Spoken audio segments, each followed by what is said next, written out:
দুঃখিত দাদিজান, আসলে আপনার কথা প্রকৃত অর্থে হাসি পেয়ে গেল। মানে বিচার মানেন, কিন্তু তাল গাছটা আপনার। আরে বাবা, প্রয়োজন আপনার, আমার আর শর্ত দিবেন আপনি? না, সেটা বড্ডই অমানুষই। আমি দিচ্ছি শর্ত, যদি সকলের সম্মুখে পায়ে ধরে ক্ষমা আবেদন করে তবে যাবজ্জীবন কারাদণ্ড পাবে।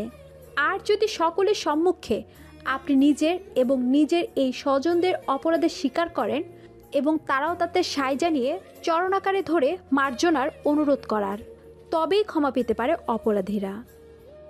যতটুকু নেওয়ার ক্ষমতা ততটুকুই মুখ খুলো চন্দ্রমল্লিকা। কল্পনাতেও কিভাবে আঁকতে পারো আমি তোমার নিকট ক্ষমা চাইব? আদব ভুলে গিয়েছো নাকি? সুশিক্ষা তো আপনি ভুলেছেন দাদিজান। যখন আপনার ন্যায় বিচার অন্ধ হতে পারে স্বজন প্রীতির নিকট, তখন আমার আদব কায়দা কেন নয়? যাকগে, আমার শর্ত আমি দিয়ে দিয়েছি, আপনি নিজের সিদ্ধান্ত নিন এখন। তবে মনে রাখবেন, আপনার ত্রুটি এমনিতেই লোকচক্ষের সম্মুখে আসবে, সুতরাং লজ্জিত আপনি, আপনার স্বজন এমনিতেও হবে। আমি তো শুধু বাঁচার সুযোগ দিয়েছি আপনাদের, যেখানে আমার তো ইচ্ছে সোজা মৃত্যুদণ্ড দেওয়ার। যাকগে, এই মুহূর্তে আমায় নিজের সিদ্ধান্তের জানান দিন। তিনজন নারী ঘাবড়ে গেলেন। যুদ্ধক্ষেত্রে ব্যর্থ হওয়া সৈনিকের ন্যায় মাথা ঝুঁকিয়ে ফেললেন দাদিজান। আমি রাজি। তৎক্ষণাৎ স্থান ত্যাগ করলেন তিনি। পিছন পেছন বেগম নূর বাহার ও শাহজাদি মেহিনুরও। চামিনী তৃপ্তির হাসি দিল। আমি বেগম চন্দ্রমল্লিকা। ক্ষমা নামক কোনো কিছু আমার শব্দ ভাণ্ডারে নেই। যা হবে তা শুধুই লেনদেন অথবা যুদ্ধে বিজয়। বৈঠকে বসেছেন মেহমাদ শাহ তার বিশেষ বিচার কার্য সম্পাদনের সহায়ক মণ্ডলীকে নিয়ে। কাঠের দেওয়ালের ফাঁক দিয়ে উগি ঝুঁকি দিচ্ছে সকলে।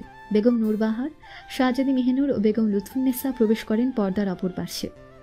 তাদের আগমনের একটু বাদেই প্রবেশ করে যামিনী। তার পরনে ময়ূরপঙ্খী রঙের জামদানি, দেহ আবৃত রাজকীয় ওড়নায়, দেহের উপরিভাগ হিজাব ও নিকাবে আড়াল করা। দিলরুবার সহায়তায় হাঁটছে সে। সবাইকে অবাক করে সে পর্দার অপর পাশে না যেয়ে মেহমাদ শাহের পাশে বসে। যুবক গম্ভীর গলায় আদেশ করে, বিচার কার্য শুরু করা হোক। তার আদেশ অনুযায়ী মিনার এই বিচার কার্য পরিচালনা করে। গত শনিবার গভীর রাত্রিতে অন্তর্মহলে দপ্তর হতে দলিলপত্র চুরি হয়, যা পরের দিন সকালে অনুসন্ধান করলে পাওয়া যায় বেগম চন্দ্রমল্লিকার কামরাতে। বেগম উৎফুন্নেসা আইন অমান্য করে কোনো বিচার কার্য ব্যতীত এবং সাধারণ আইনে শাস্তি দেয়, যেখানে নবাব পরিবারের জন্য শাস্তি পৃথককৃত। এর 4 দিন পর সত্যি সম্মুখে আসে। আসল অপরাধী বেগম নূর বাহার ও শাহজাদি মেহনুর। তারা বেগমকে ফাঁসাতেই এই কার্য করেন। বিষয়টা জেনেও কোনো ব্যবস্থা গ্রহণ করেননি বেগম লুৎফুন্নেসা। তাই আজ সবাই উঠেছে এই বিচার কার্য। জমিদার বাবু নিজে এর নিশ্চয়তা যাচাই করছে। মিনারের কথা শুনে সারা মাহফিলে হইচই পড়ে যায়। সেসবে ধ্যান না দিয়ে মেহমাদ শাহ নিজের বক্তব্য রাখে। গতকাল আমি এবং বিচারক মণ্ডলী আলোচনার মাধ্যমে সিদ্ধান্ত নিয়েছি, যেহেতু অবিচার চন্দ্রমল্লিকার সাথে হয়েছে এবং অন্দরমহলের কর্তৃপক্ষ তাকে সুষ্ঠু বিচার দিতে ব্যর্থ হয়েছে, তাই তিনি নিজেই সিদ্ধান্ত নেবেন অপরাধীর ভবিষ্যৎ সম্পর্কে। যামিনী উঠে দাঁড়ান যামিনী। ইচ্ছাকৃতভাবে মোলায়েম, অসুস্থ ও দুঃখী কণ্ঠে বলল, আমি আসলে কি বলবো? শুধু বলবো আমি ক্লান্ত। প্রথমে দাদি জানি সবার সম্মুখে এসে নিজের বক্তব্য রাখুক। মেহমাদ শাহ ভ্রু কুচকায় যামিনীর কথায়। তার শেষ বাক্য উচ্চারণ করতেই ছোট ছোট পদচারণায় পর্দার বাইরে আসেন বেগম লুৎফুন্নেসা, 2 অপরাধী সমেত। যামিনীর আদেশ মোতাবেকই হাত জোর করে ক্ষমা চান তিনি। আমি দুঃখিত চন্দ্রমল্লিকা, আমি ন্যায় বিচার করতে পারিনি তোমার সাথে। প্রথমে তোমার পাওনার অধিক শাস্তি দিয়েছি বেআইনিভাবে। সত্য জানার পরও অপরাধীর শাস্তির ব্যবস্থা করিনি নিজের আপনজন বলে। আমাকে ক্ষমা করে দাও দয়া করে। নিকাবের আড়ালেই বাঁকা হাসি ফুটে ওঠে যামিনীর ঠোঁট জোড়ায়। চোখ জোড়া জলজল করছে ক্ষমতা ও বিজয়ের অগ্নিতে। এবার সে শাহজাদি মেহনুর ও বেগম নূর বাহারের দিকে দৃষ্টি স্থির করে। তারা বুঝতে পেরে দণ্ডায়মান থাকে। তবে যামিনীর চোখ রাঙানো ও ইশারা পেতে মৃত্যুর ভীতির নিকট হার মানে ওরা। পা ছুঁয়ে রসকসহীন কণ্ঠে হার্জি করে, আমাদের ক্ষমা করে চন্দ্রমল্লিকা, আমাদের ভুল হয়ে গেছে। তোমাকে ফাঁসাতে আমরা এত জঘন্য পাপ করেছি। যামিনী তৃপ্তির হাসি, দয়াশীলতার ভঙ্গিমায় পা হতে উঠায় উভয়কে। চোখের জল ছেড়ে দুঃখিত গলায় ঘোষণা করে, দুঃখের বিষয় হলেও সত্য, অপরাধীরা আমারই পরিবারের সদস্য। তারা যেহেতু অনুতপ্ত, আমি তাদের উপর কোনো দাবি রাখতে চাই না, ক্ষমা করে দিয়েছি তাদের। তবে আক্ষেপ একটাই, আমি শেরপুরের নবাবের স্ত্রী হয়ে যেখানে এই অন্যায় আচার হতে রক্ষা পাইনি, সেখানে অন্দরমহলের বসবাসকৃত সাধারণ দাসী বা গ্রামের সাধারণ নারী যারা বিচারের জন্য এখানে ন্যায় পেতে আসে, তারা কিভাবে সুষ্ঠু বিচার পাবে? আর কিছু বলার নেই আমার। আমি বিদায় নিতে চাচ্ছি বাবু মশাই। আসসালামু আলাইকুম। মেহমাদ শাহ ইশারায় সায় জানালে বিদায় নেয় যামিনী। বৈঠক ও মানব চক্ষু ত্যাগ করতেই রমণীর অশ্রুসিক্ত মুখখানা হুট করে রং বদল করে, আনন্দ গ্রাস করে তার মুখশ্রীতে। গভীর রাত, তন্দ্রায় ডুবে গোটা রহমতপুরের বাসিন্দা। রহমতপুরের ডাকঘরের জন্য নিয়োগপ্রাপ্ত পোস্টমাস্টারও মেঝেতে শীতলপাটি বিছিয়ে একটু একটু নিদ্রায় তলিয়েছেন। এই মুহূর্তে বিশাল কালো চাদরে আবৃত এক মানব করাঘাত করে দরজায়। কাঁচা ঘুম ভঙ্গ হয় মাস্টার মশাইয়ের। বিড়বিড় করে গালিগালাজ করতে করতে দরজা খুলেন। কে ব্রাতা তুমি? এখন কোনো সময় হলো আগমনের? অজানা সেই মানুষটা মুখশ্রী হতে চাদর খানিকটা সরায়, সাথে সাথে দৃষ্টি নত হয়ে যায় পোস্টমাস্টারের। পোস্টমাস্টারকে বের করে অভ্যন্তরে প্রবেশ করে দরজা লাগিয়ে টেলিফোনে কল করেন কাউকে। কিছুটা সময় কাটার পর কলটা রিসিভ হয়। আসসালামু আলাইকুম জনাব। অপর পাশ হতে গমগমে কণ্ঠে উত্তর আসে, ওয়ালাইকুম আসসালাম। তা ওই দিকের খবর কি? খবর ভালো না।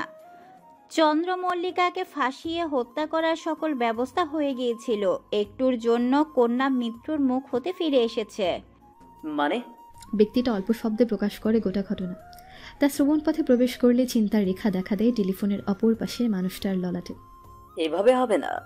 চন্দ্রমল্লিকার সুরক্ষা আরো নিশ্চিত করো। তাকে জুড়েই সব পরিকল্পনা। সে মরলে সব ভেস্তে যাবে। আমিও তাই ভাবছি। তবে আরো অর্থের প্রয়োজন আমার। সমস্যা নেই, আমি পাঠানোর ব্যবস্থা করছি। কথোপকথন সমাপ্ত হতেই রাতের ঘোর আঁধারে যেভাবে এসেছিলেন সেভাবে সবার আড়ালে বের হয় আগন্তুক। যাওয়ার পূর্বে মূল্যস্বরূপ অর্থ ধরিয়ে দিতে ভুল করেন না। গোলাপ জলে স্নান নিয়েছে যামিনী। মিষ্টি ঘ্রাণে দেহের সকল ক্লান্তি যেন নেমে গিয়েছে। গা মালিশ করে দিচ্ছে দুজন দাসী। দর্পণে নিজেকে পর্যবেক্ষণ করছে কিশোরী।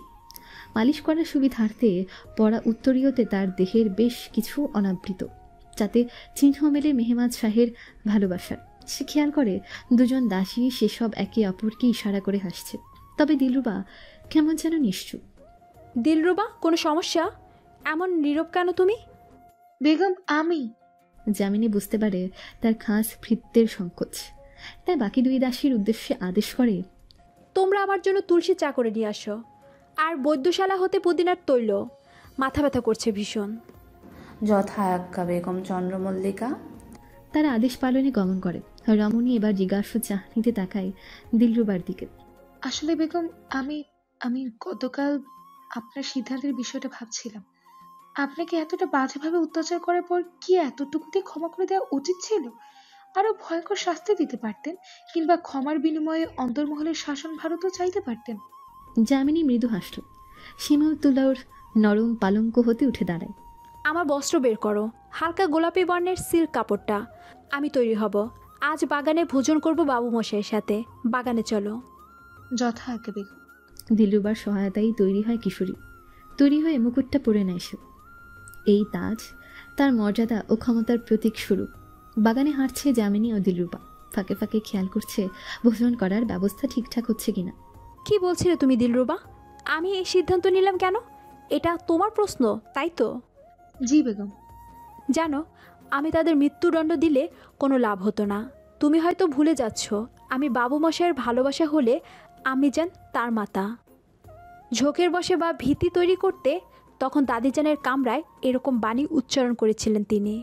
তবে এত বড় শাস্তি দিতেন না, ঠিকই ক্ষমা করে দিতেন। আবার আমি যদি এমন রূপ শাস্তি বলতাম, তবে আমার উপর হতাশা বা অসন্তুষ্ট হওয়ার সুযোগ থাকতে পারত। সবশেষে বড় বিষয় হলো, বেগমদের বড় শাস্তি দেওয়া এত সহজ নয়। খুব অধিক হলে পুরনো মহলে পাঠানো হতো, তাও পরে কোনো এক ব্যবস্থা করে ফিরে আসতেন তারা। তা ঠিক বলেছেন বেগম চন্দ্রমল্লিকা। তবে বেগম লুৎফুন্নেসার নিকট ক্ষমার বিপরীতে রাজস্ব চাইলেন না কেন? জমিদারের পুত্র হলে জমিদারি পাওয়া যায়, তবে জমিদারের স্ত্রী হলে রাজত্ব পেতে লড়াই করতে হয়। দাদিজান আমার কথা মান্য করে হয়তো অক্ষম স্বীকার করে শাসনভার আমার হাতে তুলে দিতে চাইতেন। তাহলে তার প্রতি সহানুভূতি তৈরি হতো। লোকচক্ষু ভাবত মানুষটা প্রকৃতপক্ষে অনুতপ্ত এবং প্রায়শ্চিত্ত করতে তৎপর। আমি নামক 2 দিন ধরে আশা বেগমকে এত বড় দায়িত্ব কখনো দেওয়া হতো না। তবে আমি তাকে ক্ষমা করে প্রশ্ন করে যে বেগম হয়ে আমি তার নিকট না ন্যায় পেলে সাধারণ জনতা কী পাবে? তার বিচার কার্যে সূক্ষ্ম সন্দেহ ঢুকিয়ে দিয়েছি সকলের মস্তিষ্কে। সেই সাথে আমার চিত্র উজ্জ্বল হয়েছে লোকচক্ষুর সম্মুখে। আমাকে সবাই দয়াশীল বিচক্ষণ ভাবছে। প্রজার সঙ্গ খুব প্রয়োজন ক্ষমতা পেতে এবং ধরে রাখতে। তাছাড়া আরেকটা বিষয় আছে। তা কি বেগম? বলতো, এই অন্দরমহলের সবচেয়ে ক্ষমতাধর মানুষগুলো কে কে বাবুমশাইয়ের পরে?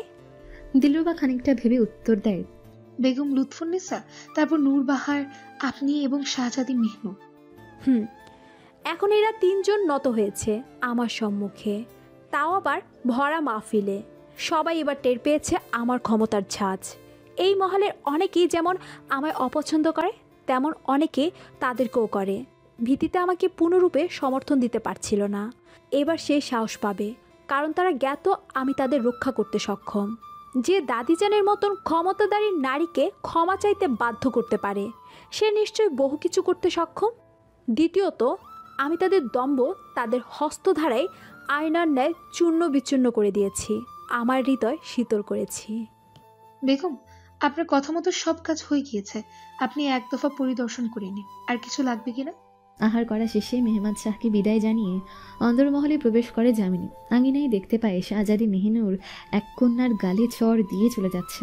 যদিও কি বলল বুঝতে পারেনি, তবে কন্যাটার মাথা পিলারে লেগে রক্তারক্তি অবস্থা। সাবধান, বেগম চন্দ্রমল্লিকা প্রবেশ করছেন। মালিহা খাতুন, এখানে এত ভিড় কেন? কি হয়েছে?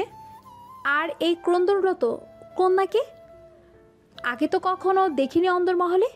বেগম, এই মেয়ে নতুন দাসী। ভুলবশত শাহজাদি মেহনুরের সাথে ধাক্কা লেগেছিল, তাই তিনি রেগে। থাক, বুঝতে পেরেছি। নাম কি তোমার? মেয়েটার দিকে এগিয়ে যায় যামিনী। শ্যামবর্ণের যুবতী কন্যা, খুব বেশি হলে বছর 3 বড় হবে তার হতে। মোহিনী। বেশ উচ্চ স্বরেই শুধায়, আহারে, খুব লেগেছে বুঝি? এরা যে এত অমানবিক। দাদি জানো, নাতনির মোহে অন্ধ হয়েছেন, তাই তো অন্যায়ও চুপ থাকছেন। তবে আমার হেফাজতে থাকলে আমি তোমার রক্ষা নিশ্চয়ই করতাম। মালিয়া খাতুন, এই কন্যাকে বৈদ্যশালায় পাঠান। দিলরুবা সমেত কিশোরী নিজ কক্ষে চলে আসে। তার মাথায় চলছে অন্য এক পরিকল্পনা। দিলরুবা, মহলে হয়তো নতুন দাসীরা এসে পড়েছে বা খুব শীঘ্রই এসে পড়বে। আমি সবার আগে সেখান হতে চয়ন করতে চাই, আর মোহিনী নামক কন্যাটিকে আমার সেবায় চাই। অবশ্য আমি চাই মেয়েটা নিজেই আমার নিকটে আসুক। ভুল ত্রুটি মার্জনা করবেন বেগম, কিন্তু আপনি ইচ্ছে করলে তো অভিজ্ঞ বাদিয়ে নিতে পারেন। তারা যে দাদিজানের বা আম্মিজানের বা শাহজাদির পক্ষের লোক হবে না কি নিশ্চিত আছে? শোনো, এই মহলে সবার মাঝে নিজের প্রতি একটা সমর্থন তৈরি করা দরকার ছিল। সেই পথে ইতিমধ্যেই চলছি আমি। এখন দরকার নিজের বিশেষ অনুগত ও বিশ্বাসযোগ্য লোক তৈরি করা, যারা মহলের কোনায় কোনায় ছড়িয়ে থাকবে, আমায় তথ্য দিবে। আর দাদিজানের রাজত্বকালের ইতি ঘটবে দ্রুতই। তো তা কিভাবে বেগম? তার শাসনকার্যের প্রতি জনসাধারণের সন্দেহ তো তৈরি করে ফেলেছি। এখন শুধু তার আরেকবার বিরাট ত্রুটি করতে বাকি। তাতেও কি লাভ হবে বেগম? তারপর তো উত্তরাধিকার স্বরূপ থাকছেন বেগম নূরবাহার। একজন অপরাধীর হাতে নিশ্চয়ই কেউ শাসনভার দিবে না। সেসব করতে এখনও বেশ খানিক পথ বাকি। তবে সব কিছুর পূর্বে শাহজাদি মেহনুরকে বিদায় করার ব্যবস্থা করতে হবে। তুমি এখন যাও, নতুন বান্দিদের আমার কক্ষে নিয়ে আসো। বেগম লুৎফুন্নেসা খুব বেশি অসুস্থ বোধ করছেন। সবার আড়ালে বৈদ্যশালা হতে ঔষধ আনিয়ে সেবন করছেন। এত বছর ধরে এই জমিদারি সামলাচ্ছেন তিনি। কখনো দেহে লাগেনি তার বিন্দু পরিমাণ মলিনতা, অথচ এত বড় কালিমা লেপন হলো এখন। আয়েশা খাতুন কামরায় প্রবেশ করেন, তার চোখে মুখে উৎকণ্ঠা। আসসালামু আলাইকুম বেগম, এখন কেমন বোধ করছেন? আলহামদুলিল্লাহ। তোমাকে চিনতে তো দেখাচ্ছে আয়েশা। নিশ্চয়ই কোনো দুঃসংবাদ নিয়ে এসেছো। ভয় করো না বলে ফেলো, আমি ঠিকই গলাৎকরণ করে নিব। নরম নিস্তেজ কণ্ঠতা। আয়েশা খাতুনের প্রচণ্ড মায়া হয় নিজের মনিবের জন্য। কে বলবে এই নারীটাই দুদিন আগ অবধি নিজের তেজস্বিনী রূপে গোটা অন্দরমহল কাঁপিয়ে রাখত। বেগম, আসলে আরমান বাবু পত্র পাঠিয়েছেন। আরমান? বিড়বিড়াই বেগম লুৎফুন্নেসা। এত বছর পর এই নাম আবার তার কর্ণগোচর হতেই অশ্রুর বর্ষণ হয় নয়ন যুগল হতে। এই ভালোবাসাকে তো কত বছর পূর্বেই নিজের হৃদয়ে সমাধিস্থ করেছেন তিনি। চিঠিটা নিয়ে পড়তে শুরু করেন। স্তব্ধ মূর্তিমান তিনি। তার গোটা দেহহীন শীতল হয়ে গিয়েছে ভীতিতে। যামিনীর কথা অনুযায়ী নব আগমন করা দাসীদের তার কক্ষে এনেছে দিলরুবা। সবাই একই সুরে উচ্চারণ করে, আসসালামু আলাইকুম বেগম চন্দ্রমল্লিকা, আল্লাহ আপনাকে দীর্ঘায়ু দান করুক। আমিন। তোমাদের সকলকে কি জন্য ডাকা হয়েছে তা তো জানোই। দিলরুবা, এদের থেকে কর্মে ও বুদ্ধিতে শক্তিশালী, দ্রুত ও সুস্বাস্থ্যের অধিকারী যারা তাদেরকে রাখো, বাকিদের বের করে দাও। দিলরুবা একে একে সবার হাত পা মুখ পরীক্ষা করে, প্রশ্নোত্তরও করে কিছু। এরপর 14-15 জন বাদে বাকিদের বিদায় নেয় সে। তোমাদের আমি চয়ন করেছি, তবে একটা বিষয় খুবই পরিষ্কারভাবে শুনে রাখো। আমার সেবায় থাকলে, আমাকে অন্ধভাবে মান্য করলে, অনুগত থাকলে তোমাদের জীবন বেলির ন্যায় সুরভিত ও সুন্দর হবে। কিন্তু আমার বিরুদ্ধে গেলে, বেইমানি করলে মৃত্যুর জন্য কামনা করবে। এত ভয়ঙ্কর হবে পরিণাম, কারণ আমি বেগম চন্দ্রমল্লিকা। ক্ষমা নামক কিছু আমার শব্দ ভাণ্ডারে নেই। যারা আমার বচন শ্রবণ করার পর আমার সেবায় থাকতে চাও, তারা আমার পিছনে এসে দাঁড়াও। বাকিরা যেতে পারো, কোনো অসুবিধা নেই তাদের প্রতিও। দুজন বাদে সকলেই থেকে যায়। যামিনী মৃদু হাসে, নিজের কানের দুটো ঝুমকো খুলে এগিয়ে দিয়ে বলে, এটা তোমাদের উপহার স্বরূপ। নিঃসন্দেহে আমায় কর্মধারা সন্তুষ্ট করতে পারলে এর চাইতেও মূল্যবান উপহার পাবে, পাবে সুযোগ সুবিধাও। এর মাঝে কামরায় দরজায় করাঘাত করে কেউ। দিলরুবা দ্বার খুলে দিলে মোহিনী প্রবেশ করে। আসসালামু আলাইকুম বেগম। কোনো রকমে হাঁপাতে হাঁপাতে সালাম জানাই মোহিনী। ওয়ালাইকুম আসসালাম। মোহিনী, তুমি প্রথমে শান্ত হও, তারপর কথা বলো। দিলরুবা, একটু জল দাও কন্যাকে। ঠকঠক করে গোটা পানপাত্রের জল পান করে নেয় মোহিনী। তার অবস্থা দেখে ধারণা করা যাচ্ছে সে ছুটে এসেছে এখানে। বলো কন্যা, এভাবে ছুটে আসার কারণ কি? ভুল ত্রুটি মার্জনা করবেন বেগম। আমি আপনার হেফাজতে আসতে চাই, আপনার সেবায় নিয়োজিত হতে চাই। এ তো ভালো সংবাদ। তবে মনে রেখো, আমার সেবায় আসা মানে ভালো ও মন্দ উভয়কে গলা বেঁধে নেওয়া। শপথ গ্রহণ করে নিতে হবে। প্রাণ যাবে, তবুও ভরসা ভাঙা যাবে না। অবশ্যই বেগম, আপনায় কখনো লজ্জিত মুখে তাকাতে হবে না আমার দিকে। ঠিক আছে দিলরুবা, তুমি আয়শা খাতুনকে জানিয়ে দাও এই কন্যারা আমার সেবায় থাকবে। আর আয়শা খাতুনকেও জানাও, আকাশের বক্ষে দিনের আলো মেটার পূর্বে যেন প্রহরী আসে দুয়ারে। যথা আজ্ঞা বেগম। বেগম নূরবাহারের কর্ণগোচর হয়েছে যামিনীর সবার প্রথমে দাসী চয়ন করার সংবাদ। তার আগে ফোঁসফোঁস করছেন তিনি, কারণ নিয়ম অনুযায়ী সবার প্রথমে বেগম লুৎফুন্নেসা ও তিনি, তারপর যামিনী চয়ন করার কথা। এমন সময় মোহিনীর আগমন হয়। আসসালামু আলাইকুম বেগম। ওয়ালাইকুম আসসালাম। কিন্তু তুমি কে কন্যা? তোমাকে তো চিনলাম না। আমি নতুন এসেছি বেগম। বেগম চন্দ্রমল্লিকার সেবায় নিয়োজিত আছি। বেগম চন্দ্রমল্লিকা অন্দরমহলে ভোজসভা ও আনন্দোৎসবের আয়োজন করছেন। আপনাকে নিমন্ত্রণ করতে পাঠিয়েছেন আমায়। ভোজসভা, উৎসব? কার অনুমতি নিয়ে করছে ওই আধারিয়া কন্যা এসব? আবার নিমন্ত্রণ পাঠাচ্ছে? যাও এখান হতে, আমি তোমার জিভ না ছিঁড়ে ফেলি ওই কন্যার আক্রোশে। কোনো রকম বিদায় জানিয়ে স্থান ত্যাগ করেন মোহিনী। বেগম নূরবাহারও বড় বড় পা ফেলে অগ্রসর হন বেগম লুৎফুন্নেসার কক্ষের দিকে। প্রতিমধ্যে শাহজাদি মেহিনুরের সঙ্গে সাক্ষাৎ, সেও একই কারণ বশত এসেছে। পার্থক্যের ভারের সাথে দুশ্চিন্তায়ও যেন নুয়ে পড়েছেন মানুষটা। তবে তা দেখতে পান না তার পুত্রবধূ ও পৌত্রী। স্বার্থান্ধ বলে কথা। আসসালামু আলাইকুম আমিজান, আপনি এখানে সজ্জায় পড়ে আছেন? জানেন তো কি হচ্ছে অন্দরমহলে? জিভে লাগাম দাও নূরবাহার, তুমি আজকাল বারবার ভুলে যাও কার সাথে কথা বলছো। এখন বলো কি হয়েছে। দুঃখিত আমিজান, আজকাল পরিস্থিতি এমন যাচ্ছে, হিতাহিত জ্ঞান শূন্য হয়ে পড়েছি। আমিজান, ওই কন্যা চন্দ্রমল্লিকা নিয়মের বাহিরে যেতে শুরু করেছে। সাহস বেড়ে গিয়েছে তার। আপনি তো জানেন আজ নবদাসীরা এসেছে। সবার পূর্বে সেখান হতে নিয়োগ দেওয়ার কথা আপনারও আমার। সেখানে সে কারো অনুমতি ব্যতীত নিজে প্রথমে চয়ন করেছে। আবার এখন তো সীমায় পেরিয়ে গেল। আপনার অনুমতির বিনায় অন্দরমহলে উৎসবের আয়োজন করেছে সে। আপনি এখনো চুপ করে থাকবেন আম্মিজান? এছাড়া উপায় রেখেছো কি? মাঝে মাঝে মস্তিষ্ক দিয়েও বিচার বিশ্লেষণ করো। এমনিতেই সকলে তোমাদের করা কার্যে আমাদের উপর অসন্তুষ্ট ও চন্দ্রমল্লিকার প্রতি সহানুভূতিশীল। এর মাঝে তার সাথে আরেকটি ঝামেলা করলে দুর্নামগ্রস্ত তোমরাই হবে। তাই যা হচ্ছে হতে দাও। কিছু সময় সহ্য করার প্রয়োজন হয়। তোমাদের সহ্য করতে হবে নীরব হয়ে, কারণ তোমরা সবার চোখে নেমে গিয়েছো। বিশেষ করে তুমি মেহনুর। ঝামেলা না করে অনুষ্ঠানে অংশগ্রহণ করো। আমি তো যেতে পারছি না, আমার একটু গঞ্জে যাওয়ার প্রয়োজন, যাতে সবাই ভাবে তুমি প্রকৃত অর্থেই অনুতপ্ত। ক্ষমা করবেন, যত যাই হোক আম্মিজান, আমি যাচ্ছি না। ওই অমাবস্যার চন্দ্রকে দেখলে দিনটাও আধার কাটে। শাহজাদি, তুমি যেও আর বলো আমি অসুস্থ। জামিন অনুষ্ঠানের জন্য তৈরি হচ্ছে, খুব করে সাজসজ্জা করেছে সে আজ। দিলরুবা, কেমন লাগছে আমায়? মাশাআল্লাহ বেগম, সবসময় নয় অপরূপা, দুনিয়ার সবচাইতে সুন্দরী নারী। মিথ্যা সুনাম করতে হবে না দিলরুবা, আমি কেমন তা সম্পর্কে আমি জ্ঞাত। তবু আমার সৌভাগ্য, বাবু মশাই আমায় গ্রহণ করেছেন, তাও ভালোবাসার সাথে। তার হৃদয়টা তার চাইতো অধিক সুদর্শন। আল্লাহ তার পদতলে দুনিয়ার সকল সুখ দান করুক। আমিন বেগম। তবে একটা বিষয় বুঝলাম না, হুট করে এমন জমজমাট আয়োজন করলেন কেন? হাতের ইশারায় সকলকে স্থান ত্যাগের আদেশ করে রমণী, তারপর ফিসফিস করে উত্তর দেয়, শাহজাদি মেহনুরকে বের করতে, তাও সে নিজেই নিজেকে এই নবাব বাড়ি ছাড়া করবে। এই অনুষ্ঠানের দ্বারা? বিস্মিত বাদী তার বেগমের কথায়। তুমি শুধু দেখে যাও সামনে কি হয়। দিলরুবা সায় জানে। যামিনী পুনরায় ব্যস্ত হয়ে পড়ে, নিজেকে দর্পণে দেখায়। সঙ্গীতের মিষ্টি সুরে মেতে আছে পরিবেশ, কোমর ডুলিয়ে ডুলিয়ে নৃত্য করছে দাসীরা, মুখরোচক খাবারের সুব্যবস্থা তো আছে। যামিনী অধীর আগ্রহে অপেক্ষা করছে শাহজাদি মেহিনুরের। বেশ কিছু সময় কাটার পরও তাকে উপস্থিত হতে না দেখে দিলরুবাকে ইশারায় নিকটে ডাকল সে। জি বেগম চন্দ্রমল্লিকা। খোঁজ নাও তো, শাহজাদি মেহনুর এখনো আসেনি কেন? জি। জবাব দিতে শাহজাদি মেহিনুর প্রবেশ করে।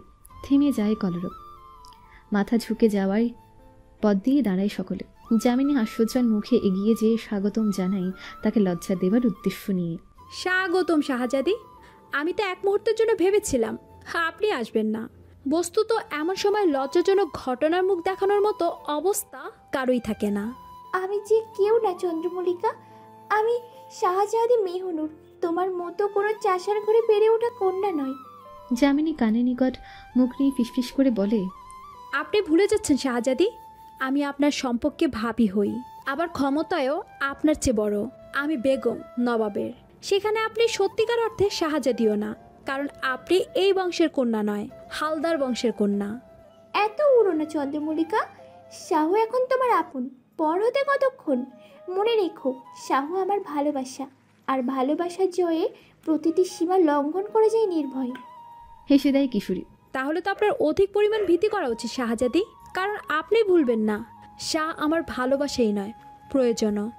যাকে ছাড়ুন এসব, বসুন। যুবতীর মোহনীয় মুখখানা ক্রোধের আগুনে ঝলসে যায়, তবুও নিজেকে কোনো রকমের সামলে নিয়ে নরম গদিতে বসে সে। গান বাজনা চলছে, চলছে খাওয়া দাওয়া, কথোপকথন। যামিনী মোহিনীর দিকে দৃষ্টি নিক্ষেপ করে ইশারা করে, সেও ইশারায় সায় জানিয়ে আদেশ পালনে এগিয়ে যায়। খাদিমরা শরবত, কাবাব ও মিষ্টি পরিবেশন করছে। মোহিনীও সে কাজের ভার কাঁধে নেন। শাহজাদি মেহিনুরকে শরবত পরিবেশন করতে যেয়ে মোহিনী ইচ্ছাকৃতভাবেই তার গায়ে পানীয় ফেলে দেয়। যুবতী এমনিতেই ক্রোধান্বিত যামিনীর উপর, তার উপর এই পরিস্থিতি। দাস দাসী জনসাধারণ সর্বকালেই তার নিকট নিচু স্তরের মনে হয়, সুতরাং তার সকল ক্রোধ ভেঙে পড়ল মোহিনীর উপর। চারটা চড় মেরে দিল তাকে। মাথা যেয়ে পড়ল কাঠের ছো পায়ায়, ফোঁটা ফোঁটা রক্ত পড়তে শুরু করে। সেখান হতে উঠে দাঁড় করিয়ে গলা চেপে ধরে। এতক্ষণ নীরব থাকলেও এবার যামিনী এগিয়ে যে এক ধাক্কায় ফেলে দেয় শাহজাদি মেহিনুরকে মেঝেতে, আগলে নেয় মোহিনীকে। চন্দ্রমল্লিকা, তোমার স্পর্ধা কি করে হয়? চেঁচিয়ে ওঠে মেহিনুর, থামিয়ে দেয় তাকে কিশোরী। মোটেও চাচাবেন না শাহজাদি, মানুষ আপনি, দেখুন মেয়েটার কি অবস্থা করেছেন। ছি, আপনাকে তো শাহজাদি বলে সম্বোধন করতে ইচ্ছে করছেন আমার। এত ঘৃণ্য আপনি, আপনার সাহস কি করে হয় আমার সম্মুখে আমার অন্দরমহলের কন্যাদের সাথে এমন আচরণ করার? আপনি বেগম চন্দ্রমল্লিকার আয়োজনে এসেছে, তার সম্মুখে আপনি এমন বেয়াদবি করার দুঃসাহস ভুলক্রমেও ভুলবেন না। সামান্য শাহজাদি আপনি, তাও মাতার সম্পর্কে, সর্বদা আমার নিচে আপনার স্থান। শাহজাদি আরও ক্ষুব্ধ হয়, উঠে যেয়ে গলা চেপে ধরে যামিনীর। দাসীরা এসেও ছুটাতে পারছে না, বারবার তেড়ে আসছে যুবতী। অবশেষে প্রহরীরা বন্দি করে তাকে। তোমার জান নিয়ে ফেলবো আমি কন্যা, নেই রূপ, নেই বংশ পরিচয়, আর আমাকে অপমান করা। অতীত কখনো বদলাবে না। তুমি এক চাষা ভূষার ঘরের পাপ, তাই থাকবে।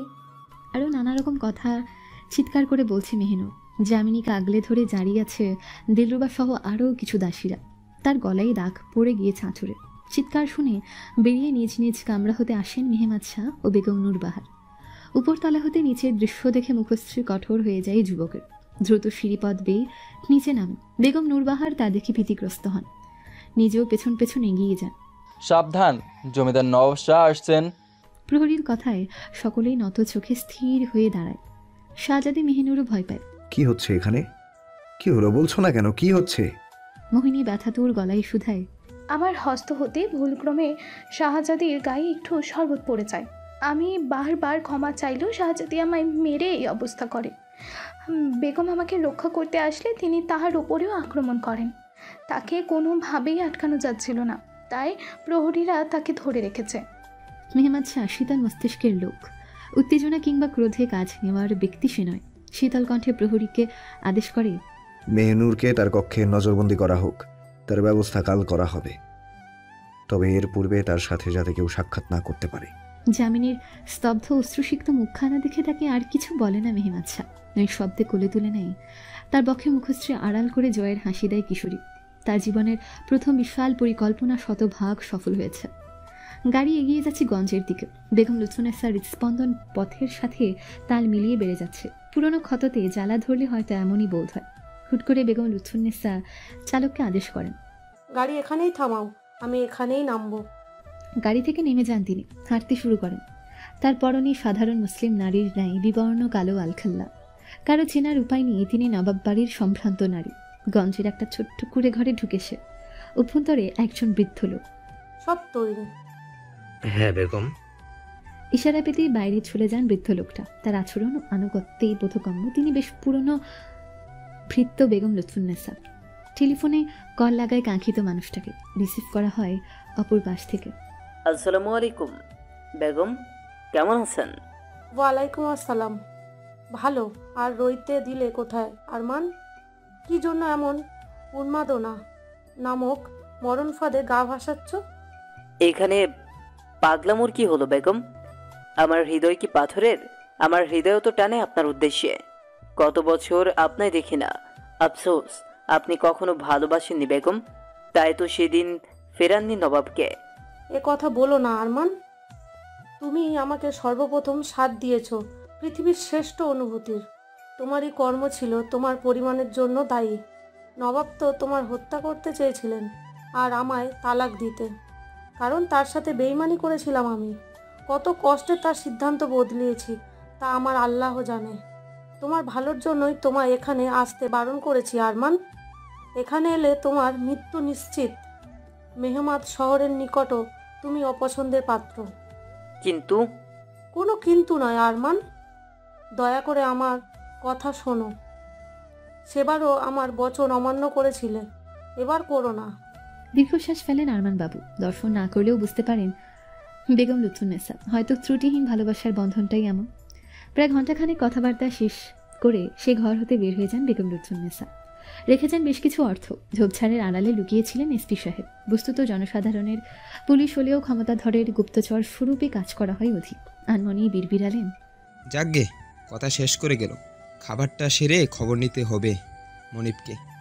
বেগম লুৎফুন্নেসা অন্দরমহলে ফিরেছেন। তার চোখে মুখে এক তৃপ্তি। বহু বছর পর, কত কাল পর কণ্ঠশ্রবণ করল প্রিয় মানুষটির। আয়েশা খাতুন এগিয়ে আসেন তার দিকে। তিনি দ্বিধান্বিত। আসসালামু আলাইকুম বেগম, আল্লাহ আপনাকে এভাবে হাসি মাখা রাখুক। তুমি জানো না আজ কত বছর পর আমি স্বস্তি বোধ করছি। হৃদয় যেন থমকে ছিল আমার আরমানের উদ্দেশ্য। তবে আফসোস একটাই, আমায় আজও ভুল বোঝেছে, তাই তো বেগম বলে সম্বোধন করে।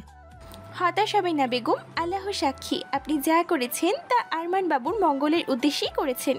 তবে আমার আপনাকে কিছু জানানোর আছে। ভ্রু কুচকে ফেলেন বেগম। মানে কি হয়েছে? যা বলার পরিষ্কারভাবে বলো আয়েশা। আয়েশা খাতুন ছোট্ট এক শ্বাস ফেলে ব্যক্ত করে সম্পূর্ণ পরিস্থিতি। বেগম লুৎফুন্নেসা নির্বিকার। আমি কক্ষে যাচ্ছি, আমার জন্য আহারের ব্যবস্থা করতে বলো রন্ধনশালায় যে। তিনি হনহন করে নিজের কামরায় চলে যায়। পেছন পেছন যান আয়েশা খাতুনও। তবে আপনি কি বেগম শাহজাদি মেহিনুরকে রক্ষার উদ্দেশ্যে কিছু করবেন না?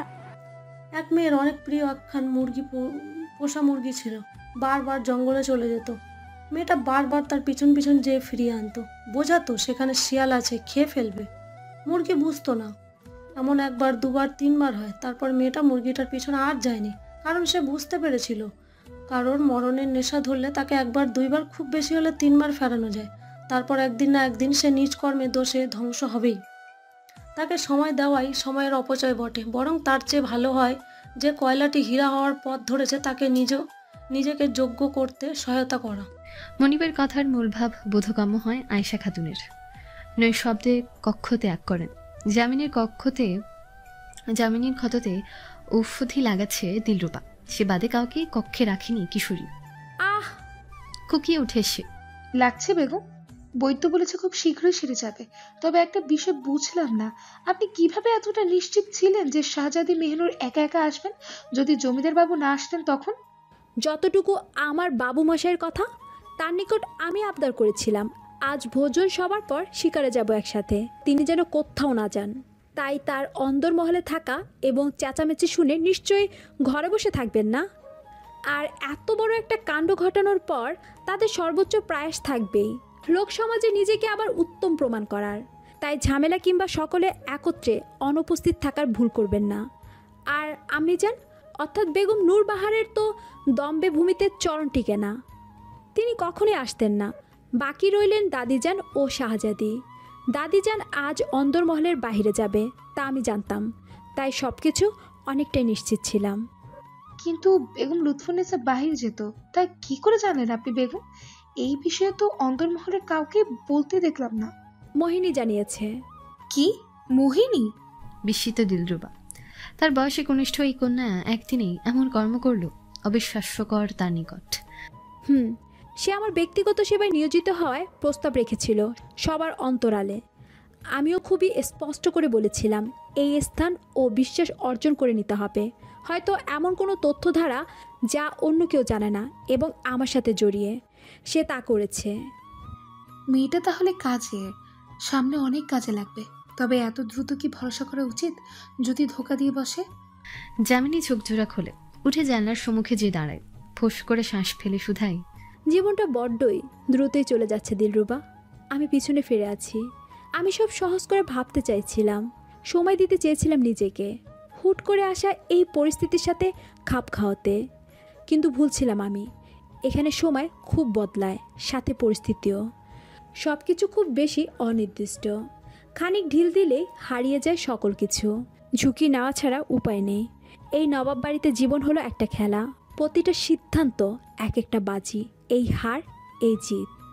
আপনি ভাববেন না বেগম, যেভাবে শাহজাদি নামক কাঁটা দূর হয়েছে আপনার পথ হতে, একে একে উপরে ফেলবেন আপনি সকল কাঁটে। আমিন দিলরুবা, আমিন। দ্বার খোলার শব্দ শ্রবণগোচর হয়। পেছন ঘুরে তাকায় উভয় নারী। মোর্শেদা খাতুন প্রবেশ করেছেন। তার মুখশ্রীতে উপছে পড়ছে আনন্দ।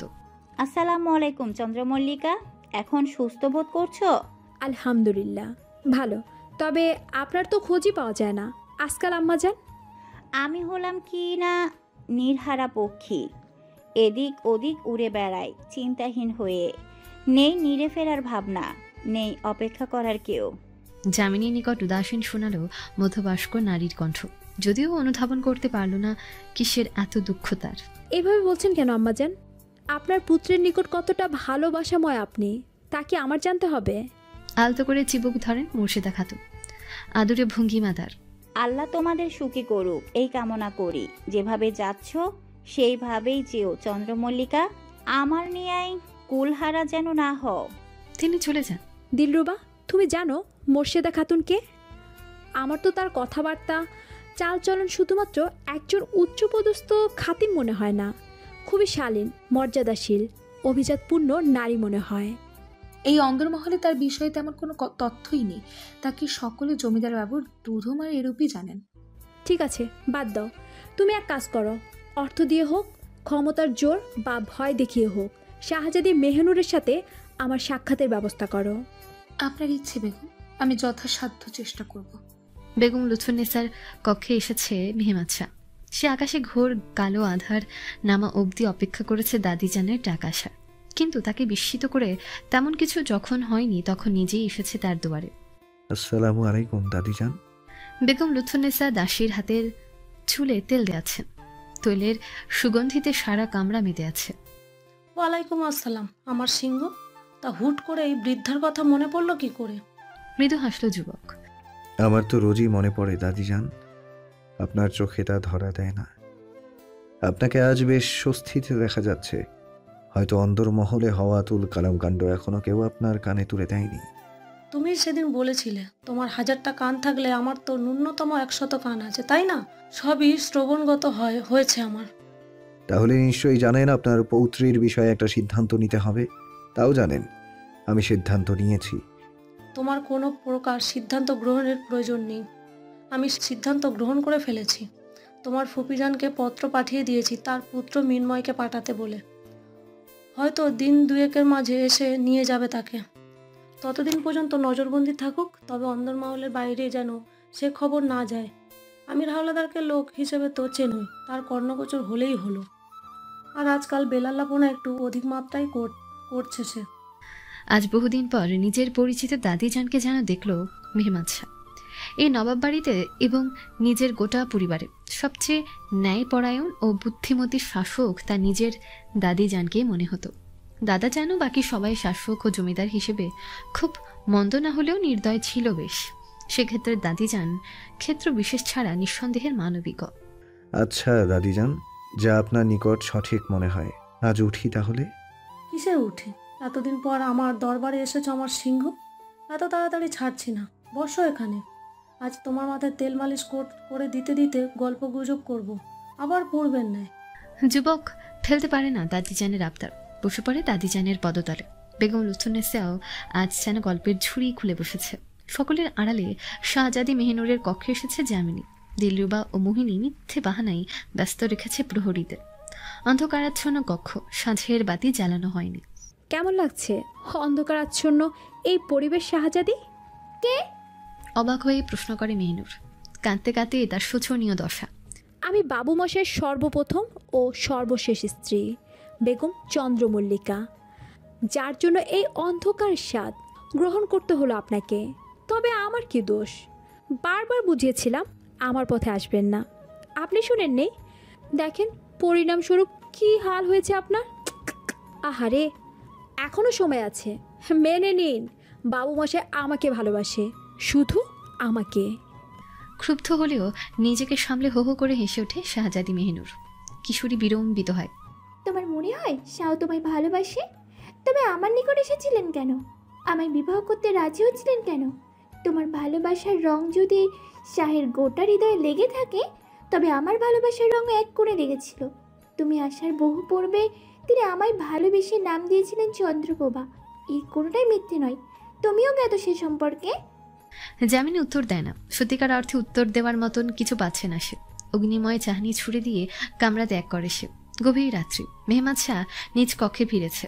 সে আশা করেছিল দ্বার খুললেই দেখতে পাবে প্রিয় মুখশ্রী, কিন্তু না, যামিনী নেই। মিনার, দাসী পাঠাও, বেগম চন্দ্রমল্লিকাকে আমার কক্ষে আসার আদেশ করো। তার কথা মতোই দাসী পাঠানো হয় যামিনীর নিকট। রমণী তখনও ক্রোধের অনলে পুড়ছে। মেহনুরের বাণীগুলো যেন এখনো তার কানে বাজছে। সালামু আলাইকুম বেগম, আপনাকে জমিদার নবাব শাহ তার কামরায় যাওয়ার আদেশ দিয়েছেন। তাকে যে বলে দাও বেগম চন্দ্রমল্লিকা কোথাও যাবেন না। পৌঁছে যায় এই বাক্য মেহমাদ শাহের কানে। ক্ষুব্ধ হয়ে পড়ে সে, বিড়বিড়ায়। আজকাল এই মহলের সবার মাথাতেই চড়াও হয়েছে ক্ষমতার দম্ভ। ঠিক আছে, নেশা কাটাতে কিভাবে হয় তা আমিও জানি। মেহমাদ শাহ শক্ত মুখে হনহন করে চলে যায় যামিনীর কক্ষের দিকে। মিনার হুট করে মালিকের ভাবভঙ্গিমা পরিবর্তনের কারণ অনুধাবন করতে পারল না। যামিনী মেঝেতে উদাসীন ভঙ্গিমায় বসে। দিলরুবাকেও কামরা হতে বের করেছে সে। জোরালো শব্দে দরজা খুলে প্রবেশ করে মেহমাদ শাহ। রমণী নির্লিপ্ততা বজায় রাখে। যুবক আরো ক্ষুব্ধ হয়ে শীর্ণ হস্তখানা শক্ত করে ধরে উঠে দাঁড় করায়। গাল চেপে ধরে হিসিয়ে বলে, তোমার স্পর্ধা কি করে হয় আমার আদেশের বাইরে যাওয়ার? তুমি কি ভুলে যাচ্ছ আমি জমিদার? তোমার জন্যও আমি জমিদার মেহমাদ শাহী। মৃদু থাকার সহিত মুক্ত করে তাকে। রমণী আহত অভিমানী হরিণীর ন্যায় ছলো ছলো দৃষ্টিতে তাকায়। তার চাহনি ছুরি হয়ে আঘাত করে হয়তো প্রেমিকের হৃদয়। হ্যাঁ, আপনি জমিদার, আমি অযোগ্য আপনার, তাই তো ভালোবাসেননি আমায় পুরোপুরি। ভালোবেসেছেন মেহনুরকে, ভালোবেসে নাম দিয়েছেন চন্দ্রপ্রভা।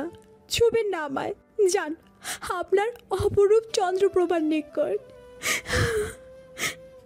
হতবাক হয় মেহমাদ শাহ। তার বাচ্চা হরিণী কারণে অভিমান করে বসেছিল, তবুও তার রাগ এখনো দমেনি। সে রাগ হতেই যামিনীকে আগলে ধরে, বন্দি করে তার অথর। আজ প্রথম অনুমতি ব্যতীতই আপন করে নেয় তাকে মেহমাদ। যদিও সঙ্গ না দিলেও বাধাও প্রদান করেনি রমণী। বেগম নূর বাহার ও শাহজাদি মেহনুর সবার গোপনে সাক্ষাৎ করে। রাতের আঁধারে চাপা পড়ে থাকে এই সাক্ষাৎ। এবার কি হবে মেহনুর? ওই কন্যা তো তোমায় এমনভাবে আটক করেছে, তুমি চাইলেও বের হতে পারবে না। আপনি চিন্তা করবেন না মামিজান, আমি তার এমন স্থানে আঘাত করছি যে সে খুব শীঘ্রই সঙ্গ ছাড়া হবে নবাবের। তা আমি থাকি আর না থাকি। ভাবুক হন বেগম নূর বাহার।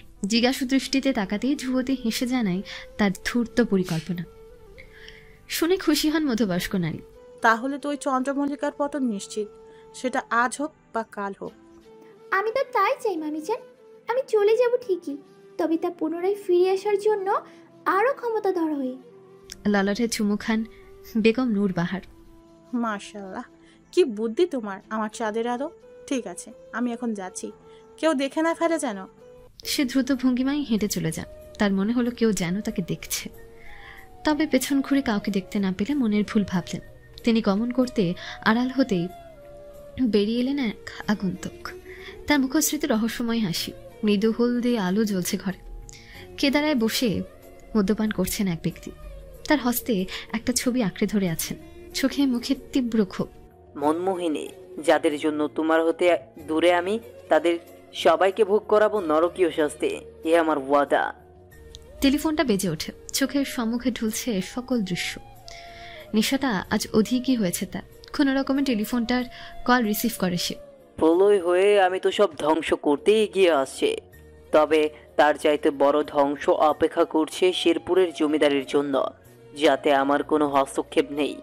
অপর পাশ হতে ব্যক্তিটি এক লোমহর্ষক তথ্য হলেও আজ মেহমাদ শাহের নিদ্রার রেশ কাটে ফোপানোর আওয়াজে। পাশে তাকালে দেখতে পাই যামিনী ফুপিয়ে ফুপিয়ে কাঁদছে। বিরক্তি মাখা গলায় সে প্রশ্ন ছুড়ে দেয়, আমি কি তোমাকে মেরেছি চন্দ্রমল্লিকা? শুধু শুধু অশ্রু ফেলছো কেন? আমি কাঁদলে আপনার কি? গতকাল তো বললেন আমায় ভালোবাসেন না, ভালোবেসেছিলেন শাহজাদি মেহনুরকে, বাধ্য হয়ে বিবাহ করেছেন আমায়। যুবক ভাবে সত্যিই তো এ কথা ভোরে শেষ দিকে বলেছিল সে, তবে কথাটা শতভাগ মিথ্যে তাও নয়। এক প্রকার অনাকাঙ্ক্ষিত ও অনিচ্ছাকৃতভাবে বিবাহ হয়েছিল তাদের। তার ভাবনার মাঝে আরো শব্দ করে কেঁদে ওঠে যামিনী। মেহমাদ শাহ বিচলিত হয়ে সেদিকে তাকায়। তার বাচ্চা হরিণী নয়ন যুগল রক্তিম যেন টোকা দিলেই রক্ত ঝরবে। শুভ্র রঙা হলে নির্ঘাত এতক্ষণে গাল, নাক, কানও লালচে হয়ে পড়ত। আপনি আমাকে ভালোবাসেন না, তাই তো? আমি আপনার পথের কাটা, তবে আল্লাহর নিকট দোয়া করি আমার মৃত্যুতে আপনি আপনার ভালোবাসা পান। ক্ষুব্ধ হয় যুবক। গণ্ডদের শক্ত হাতের ছোঁয়া পড়ে যায় দ্রুতই।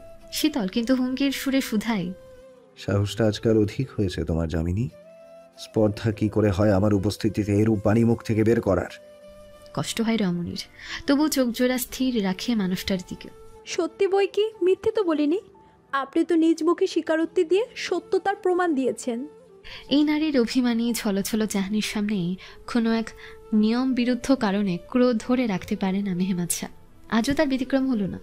বস্তুত সে রাগের মাথায় কথাটা বলে ফেলেছিল।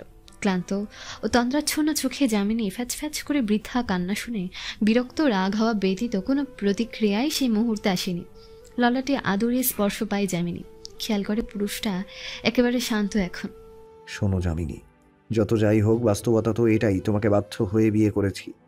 বাধ্য হয়েও বলা ঠিক হবে না, জেদ ও নিজের দম্ভ বজায় করেছিলাম। তবে হ্যাঁ, বিবাহের পর আমি তোমাকে পূর্ণরূপে নিজের স্ত্রী হিসেবে গ্রহণ করেছি, দেহ, মন ও মস্তিষ্ক সব কিছুর ক্ষেত্রেই।